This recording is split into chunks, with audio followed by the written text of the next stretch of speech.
और मोमिनीन, सलाम वालेकुम। अब आप उम्मीद है कि आज आप लोग सभी लोग खैर आफियत से होंगे। आज मुहर्रम की 6 रबीउल अव्वल यानी कि 7 रबीउल अव्वल हो गई है। अभी कल की बात है जब मुहर्रम का चांद नमदार हुआ था और हम लोगों को बहुत ही बेसब्री से मुहर्रम का इंतजार था। आका हुसैन हमारे घर की जीनत बने, हमारे घर की जीनत बढ़ाई। आज तकरीबन 2.25 महीने बीतने वाले हैं, बीत गए हैं। अब कहाँ वो रौनकें रहेंगी, कहाँ वो नूर रहेगा जो हम लोग के घरों में रहता था। रुखसत आखिर है। अब जो अगले साल रहेगा वो फिर फर्श अज़ा बिछाएगा, मौला का गम मनाएगा। लिहाजा हम लोगों के लिए, हम अहले शियों के लिए ये बहुत ही एक बड़ा मुकाम है, बहुत फख्र की बात है कि हम लोग शिया कौम में पैदा हुए हैं और आका हुसैन का गम मनाने का हम लोग को एक मौका मिला है। अफसोस ये होता है कि आज़ादारी क्या थी और आज कहाँ पहुँच गई है। बेशक जो हमारे बुजुर्गों ने कुर्बानियाँ दी हैं उसको भुलाया नहीं जा सकता। आज़ादारी बहुत ही कुर्बानियों के बाद हमारे बुजुर्गों ने हम तक पहुँचाई है। बच्चों को कुर्बान कर दिया, बच्चों को बेच दिया है। हमारे तमाम वाक़या ऐसे हैं कि फर्श अज़ा बिछाने के लिए, मौला की मजलिस करने के लिए लोगों ने अपने अपने बच्चों को बेच दिया, यानी कि पैसे नहीं होते थे। मगर आज जो हमारी अंजुमनों के हाल हैं वो किसी से छुपे नहीं हैं। हर अंजुमन, हर मोहल्ले की अंजुमन में हम देख रहे हैं कि 2-3 अंजुमनें बनी जा रही हैं। कोई अंजुमन है उसमें 2 बन गई। अगर कोई आदमी वायदा लेने जा रहा है तो वो कह रहा है भाई आप किससे वायदा ले रहे हैं, वो कह रहा है मुझसे लिए, वो कह रहे हैं मुझसे लिए। चंदे कहीं खत्म हो रहे हैं, कहीं चंदे डिमांड की जा रही है। तो हमारे भाई साहब हैं, हमारे कजीन प्रिंस कायम मिर्जा साहब, आपका इस बारे में क्या राय है? भाई देख तो हम शुरू से रहे हैं पहली मुहर्रम से, लेकिन अभी जो मैंने वाकया देखा वजीर बाग की अंजुमन चश्मे कौसर का, एक अंजुमन थी उसमें 2 फाड़ हो गए। अलम नहीं उठाया गया अलविदा का, अलविदाई अलम नहीं उठा, इसलिए कि एक अंजुमन ने जाके मौलाना से कह दिया कि आप मस्जिद में पढ़िएगा। दूसरी वाली फिर पहुंची, उसने कहा भाई आप मस्जिद कीजिए तो अलविदाई अलम उठाएं। एक पार्टी ने कहा कि आप अगर आप आएंगे वहां तो मैं गाड़ी के आगे लेट जाऊंगा। भाई ये क्या है सब? मतलब लखनऊ में जितनी अंजुमन है क्या सबके 2-2, 3-3 फाड़ हो जाएंगे? ये काहे की लालच में फाड़ हो रहे हैं? सिर्फ चंदे की देन है ये। बिल्कुल आवाम को चाहिए चंदा बंद कर दें। जो कायदे की अंजुमन है वो चंदा नहीं ले रही हैं। अब हमारी नजर में जैसे 2-3 अंजुमने हैं, एक जैसे शहीदाने करबला नजफ की है, एक गरीबुल रजा है, ये चंदा नहीं देते। और भी 2 अंजुमन है जिनका मुझे नाम नहीं मालूम है, लेकिन लखनऊ में चंद अंजुमने हैं जो चंदा नहीं लेते, उनमें कई फाड़ नहीं होते। बिल्कुल ये उन अंजुमनों में कई फाड़ हो रहे हैं जो चंदे के चक्कर में परेशान है। पूरी बुनियाद जो चंदे पे ही, चंदे पे डिपेंड है। हाँ, चंदा अगर तो ये लोग लेना बंद कर दें या आवाम चंदा देना बंद कर दे तो अंजुमनों में 2 फाड़ नहीं होंगे। हमने सुना 2 फाड़ होने से कौम की बेइज्जती हो रही है। बिल्कुल इससे क्या मैसेज जा रहा है, आप क्या समझ रहे हैं? आपने तो 2 फाड़ कर लिया, आप तो अपनी जगह पर खुश हैं, लेकिन इसका जो असर दूसरी कौमों पे पड़ रहा है, सिर्फ वहां पे यही मैसेज आ रहा है कि ये पैसे के चक्कर में आपस में लड़ रहे हैं। बिल्कुल तो ये गलत बात है, इसको जरा कंट्रोल करें शियाई अंजुमन वाले। हमने सुना मुफ्तीगंज में इफराद अंजुमने हैं, बहुत ज्यादा हर गली में एक अंजुमन है। हमने भी सुना है। जी हाँ। अच्छा, और परसेंटेज किसी अंजुमन में नहीं है। 15, 20, 25 लोग, 15 लोगों की अंजुमन बनाए हुए। अरे भाई 50 आदमी, 100 आदमी की एक अंजुमन बनाओ, आपस में मेल रखो। अरे भाई तुम किसके लिए कर रहे हो? मौला के लिए कर रहे हो? सब उठा पटा कोई जा रही है, अंजुमने लड़ गई। अभी वहाँ क्या नाम है, चेलू में वहाँ झगड़ा हुआ या आपके कल कटोरियाली करबला में, सिर्फ इसलिए कि आगे हम जाएंगे। हमेशा होता है वहाँ, और यही देखिएगा 8वीं में होगा, किसी न किसी अंजुमन पे होता है। जी हाँ। अलम उन्हीं ने बनाए, उसके ऊपर वो पगड़ी लगा दी मौला की, तौबा माज़अल्लाह। अरे क्या सीधा सीधा अलम हम लोग के जमाने में उठता था, बिल्कुल हरा होता था, आगे वो फूल का बोरा वो होता था। अब वो साहब 2 हाथ लटक रहे हैं। भैया अलम की तुम बेइज्जती तौबा माज़अल्लाह कर रहे हो। कुर्ता पिना दिया, 2 हाथ लटक रहे हैं। तुमने मौला को देखा था कैसे थे? अब जो झंडों की तादाद बढ़ रही है उसके लिए क्या कहेंगे आप? जुलूसों में झंडे हर आदमी 20-25 आदमी मातम नहीं झंडे लिए हुए हैं। तो ये क्या है मतलब? अब ये तो मतलब ईरान और इराक से ही यहाँ पे शुरुआत हुई है, लेकिन एक झंडा हो तो कोई हर्ज नहीं। हर अंजुमन में जब 50 लड़का है तो 25 के हाथ में झंडे हैं, लहराए जा रहे हैं। अच्छा, आप लोग तो माशाल्लाह हमारे बुजुर्ग हैं, हम साया हैं माशाल्लाह, जो हमेशा रहे हैं भाई।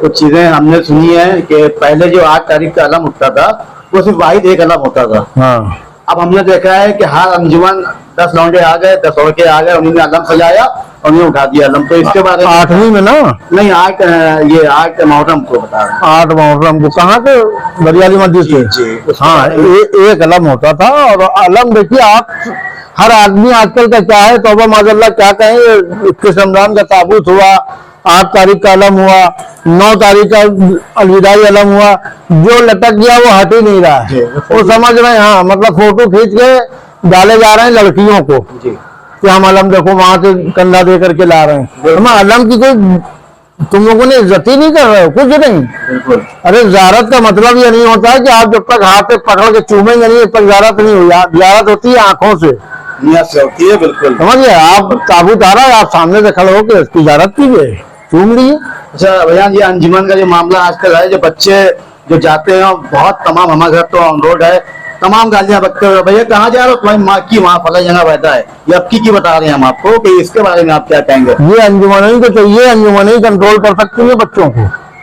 इसमें हम आप कुछ नहीं कर सकते हैं। जी, हालांकि बहुत पहले इस पे कंट्रोल किया गया था, ये अब थोड़ा सा और इधर 2-3 साल से ठीक हो गया है। हाँ। बाकी जो एक चीज और देखी है कि मान लिए अंजुमन आई है हमारे घर पे, हमारे गरीब खाने पे, तमाम 10-12 मतलब 10 से 12-15 आदमी बाहर हैं, बाकी तमाम, हमारे घर तो ऑन रोड है, तमाम गालियां बकते हुए, भैया कहाँ जा रहे हो, तुम्हारी माँ की वहाँ फला जगह बैठा है, ये अब की बता रहे हैं हम आपको, कि इसके बारे में आप क्या कहेंगे? ये अंजुमन ही तो चाहिए, अंजुमन ही कंट्रोल कर सकती है बच्चों को। इसमें हम आप कुछ नहीं कर सकते हैं। जी, हालांकि बहुत पहले इस पे कंट्रोल किया गया था, ये अब थोड़ा सा और इधर 2-3 साल से ठीक हो गया है। हाँ। बाकी जो एक चीज और देखी है कि मान लिए अंजुमन आई है हमारे घर पे, हमारे गरीब खाने पे, तमाम 10-12 मतलब 10 से 12-15 आदमी बाहर बैठे हैं, बाकी अंजुमन अंदर मातम कर रही है। तो इसके बारे में क्या वो ख्याल है? चंदा लेने आते हैं, उनको तो खाली आप जो नाम के लिए पढ़ना है। आए 50 है, 25 बार बैठे हैं, 25 ने मातम किया और क्या चंदा ले लिया आपसे। एक चीज और आई है कि जो बुजुर्ग होते हैं, जिसके कुर्बानियां अंजुमनों पे हैं, उनकी कोई इज्जत नहीं होती अंजुमनों में। नहीं, बड़े बुजुर्ग की इज्जत करना चाहिए, अंजुमन में चल रहा हो या आप अंजुमन लेके जहाँ गए हो, बुजुर्ग की इज्जत होना चाहिए। सबसे बड़ा मैसेज तो यही है गद्दारी का, कि आप अपने से बड़े की अगर इज्जत नहीं कर पा रहे हैं तो आप कामयाब हो ही नहीं सकते। एक तो आजकल आप देखिएगा 50 आदमी अंजुमन में तो 25 जीन्स पहने होंगे, वो भी फटी हुई। बिल्कुल। अगर तुम मातम करने गए हो, मौला अली के बच्चों का मातम कर रहे हो, तुमको ये नहीं पता कि उन्होंने क्या कहा कि फटा कपड़ा ना पहने, एवन लगा पहन ले, लेकिन फटा ना पहने, बहुत मनूसियत है। ये शिया कौम जो परेशान है, सिर्फ इसी वजह से ज्यादा परेशान है। बिल्कुल बिल्कुल। ये फटे कपड़े पहन रहे हैं, समझ रहे हैं नक्शेबाजी।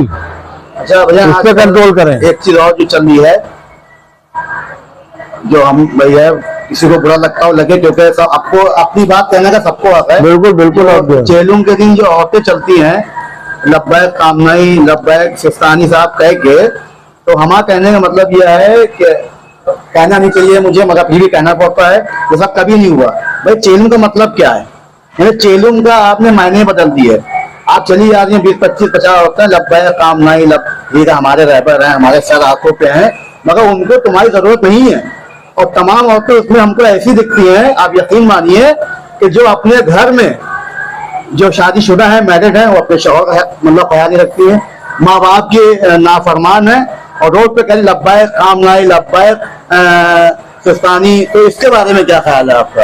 इसको तो देखिए मौलाना ही कंट्रोल कर सकते हैं। अगर हम कुछ बोल देंगे तो औरतें गालियां देके हमारे पर चढ़ लेंगी। इसके लिए मौलाना ही कंट्रोल कर सकते हैं। मौलानाओं ने ही छूट दी है, मौलानाओं ने भी बुला करके, जी जी, कि औरतें भी आए, बच्चे भी आए, आदमी भी आए। तो ये कहने का मतलब मौलाना अगर चाहेंगे तो ये औरतें साथ में नहीं चलेंगी जुलूस के, और उसूल के हिसाब से देखा जाए तो गलत है। गलत है बिल्कुल। भाई उनको हमारी जरूरत नहीं, वो कहे पहले तुम अपने शौहर का ख्याल रखो, अपने वालिद वालदा उनकी केयर करो, उनको जरूरत ही तुम्हारी नहीं। भाई वो तो और शर्मिंदा होंगे हैं, वो जो आदमी पर्दा करता हो, तुम उनसे कह रही हो कि लब्बैक कामनाई लब्बैक, वो सब तो भाई कौम के कुछ मसले मसाइल ऐसे हैं जिसपे अब की तो मुहर्रम निकल गया, बहुत कुछ सामने आया, बहुत ही उंगलियां उठी है, तमाम दूसरी कौमों ने ऑब्जेक्शन किए हैं, उसकी गलतियां यही है कि हमारे क्या एकता नहीं है, यूनियन नहीं है। बाकी आखिरी में हम लोग कहना ये चाहेंगे, एक मसला बहुत अहम जो है, वक्त के मसले में हम लोग कभी नहीं पहुंचे हैं, ना हम लोग कभी बोले, मगर अब जो मामला है वो बहुत ही अलग मामला है। लिहाजा जो मौलाना कल्बे जवाद साहब हैं, ये हकीकत बात है कि उनकी कुर्बानियां कौम पे बेइंतहा है, बहुत है। उनके साथ जो चंद लोग दो चार जुड़े हैं, हमारी गुजारिश कौम से यह है कि उन लोगों के मारे आप जनाब को न छोड़िए, जनाब के साथ आइए इस मसले में जो अब चल रहा है। इस मसले आपकी में बात मैं काट के कहूंगा, माफ कीजिएगा। जी मौलाना कल्बे जवाद साहब के पास कोई सीनियर आदमी नहीं है। जी पहले सीनियर लोग चलते थे कल्बे आबिद साहब मरहूम के साथ में, उसके बाद कल्बे जवाद साहब के साथ में। बिल्कुल। आजकल के आप देख रही है, मुझे आगे कहने की जरूरत ही नहीं है। वो तो भाई कौम जानती है। कोई सीनियर कायदे का पढ़ा लिखा नहीं है, बिल्कुल सब ऐसे ही है। जनाब को चाहिए है कि पहचाने उनके दोस्त कौन है, उनके दोस्ती जो है वो उनके दुश्मन है, दो चार लोग उनके आसपासी हैं। बाकी दरगाह में काम बहुत अच्छा हुआ है, हमारे मीसम भाई बहुत अच्छा काम कर रहे हैं। रजा हुसैन साहब भाई माशाल्लाह, उनके साथ तो जो भी आया जनाब के साथ फायदा उठाया, किनारे हो गया। किनारे हो गया। ये बात सही है, जो नाम नहीं गिनवाएंगे, मगर एक वाहिद हमारे रजा हुसैन साहब हमारे बड़े भाई जैसे हैं, हमारे घरेलू ताल्लुकात उनसे रहे हैं, वो आज भी उनके हम साया हैं, उनके साथ चल रहे हैं। लिहाजा पब्लिक से कौम से गुजारिश ये है कि दो चार लोगों के मारे जनाब को न छोड़ें, इस मसले में कम से कम इस मसले में उनके साथ जुड़ें, उनके साथ रहें और उनका साथ दें। तो करबला अब्बास बाग में हुआ था उनके साथ, हमको बहुत दिली अफसोस है कि उनकी औकात कैसे हुई, दूसरे लोगों ने उनको गालियां दी हैं, उनको उंगलियां उठाई हैं और बेचारे वो कुछ नहीं कर पाए। जो लोग गए थे वो भी कुछ नहीं बोले, और जो उनके हिमायती बनते हैं, जो हर चीज में हीरो बनते हैं, वो वहां नहीं पहुंचे जनाब के पास। तो इस चीज का हमको बहुत खलल है, क्योंकि हमारे कौम के रहबर हैं। हमको वक्त से कोई कभी नहीं रहा। इससे पहले जो पार्टी थी, हम लोग जो चाहते करा सकते थे, संबंध थे, ताल्लुकात थे, मगर कभी फायदा नहीं उठाया। बस खाली भाई ऐसे टच में थे। लिहाजा आप लोग से गुजारिश है कि जनाब के साथ आप क्या कहें कौम के लिए? कौम से कुछ नहीं करेंगे भाई। ये है कि मौलाना वगैरह आपने कभी देखा होगा, कोई मजलिस मातम नजर नियाज कुछ नहीं करते हैं कि कौम आके मेरे वहाँ खाए। ये तो बात है। कोई नहीं, सिर्फ एक मौलाना है लखनऊ में, वो है मौलाना अब्बास इरशाद साहब। बिल्कुल। जो 3 दिन शहजादी का प्रोग्राम करते हैं और तीनों दिन पूरी आवाम को खाना खिलाते हैं। ये हमारे ख्याल से लखनऊ में पहले मौलाना है जिनको मैंने देखा है कि जो लाने के बाद में वो कौम पे लगा देते हैं। बाकी आप लखनऊ के किसी मौलाना को बता दिए? कभी नहीं। हालांकि आप रजा हुसैन साहब ने भी शुरू किया माशाल्लाह। कहाँ शुरू किया? शुरू किया, हम गए हैं। अच्छा। उन्होंने भी शुरू किया। हमारी गुजारिश है, हमारे उलमा जो बहुत अच्छे पढ़े लिखे हैं माशाल्लाह से, जो जनाब के साथ हैं, वो बहुत अच्छी बात है। लिहाजा जो नहीं है, कम से कम इस मसले में जनाब के साथ जुड़े। और जो हमारे जाकिर हैं, जो आलिम है, उनसे गुजारिश है, भैयान ने कहा है कि गरीबों के लिए दस्तरखान के एहतमाम किए, मगर उस पर बिरयानी ना हो, उस पर बिरयानी ना हो। बिरयानी जो खाना है वो खुशी का है, गम का खाना। हमारे बुजुर्ग यही कहते हैं कि गम और खुशी खाने में फर्क समझिए। बिरयानी को खत्म कर दिए, सिर्फ इसको पहचाने हमारी कौम बिरयानी बना भागे। 40वां में जो लोग जाते हैं, वो कैसे आदमी 40वां कर रहा है, 40वां में बोटियां लाओ, दही लाओ। लिहाजा किसी पे आप लोग रहम खाइए। 40वां होना ही नहीं चाहिए। 40वां बखाली फातिया कराइए, बाकी किसी गरीब लड़की की शादी में आप 40वां का सामान दे दीजिए। बिल्कुल। और बाकी यह है कि मौला अली का कौल है, मौला अली फरमा रहे हैं कि जिस घर में मौत हो जाए उस घर में 3 दिन चूल्हा नहीं जले। चूल्हा जलेगा लानत है महल्ले वालों पे। अब क्या है कि हम महल्ले वाले जाके वहाँ चाय पीते हैं, उसी घर में चाय पी रहे हैं, सुबह मैयर उठाइए, रात में चाय पी रहे खाना, तो हम लोग पे लानत भेजी गई है इस मसले पे। तो काफी चीजें हैं, उसको सुधारिए, उसको एक अच्छे से लेके आइए। लिहाजा शिया कौम में हम लोग हैं, किस कौम में उसको पहचानिए। ये सारी बातें हम लोगों को करना नहीं चाहिए। हम लोग कोई कौम के ठेकेदार नहीं है। बिल्कुल। ये सारी बातें मौलानाओं को करना चाहिए, लेकिन अफसोस इस बात का है कि मौलाना खुद एक दूसरे की टांग खींचने में लगे। बिल्कुल। कौम को कहाँ से समझाएं? बिल्कुल। अभी आप देख लीजिएगा, या पटूरियागंज में खैरात खाना है, एक दिन चला जाएगा आपसे, सिर्फ आपस की लड़ाई है। शिया कौम के ऊपर मकान नहीं है, जमीन नहीं है रहने के लिए, दूसरी कौमें रह रही हैं। बिल्कुल। ये सब चीजें हैं। इंशाल्लाह फिर हाजिर होंगे, कोई क्लिप लेके देखते हैं। आप लोग गालियां बकते हैं हम लोग को या प्यार देते हैं। बहुत बहुत शुक्रिया। खुदा हाफिज।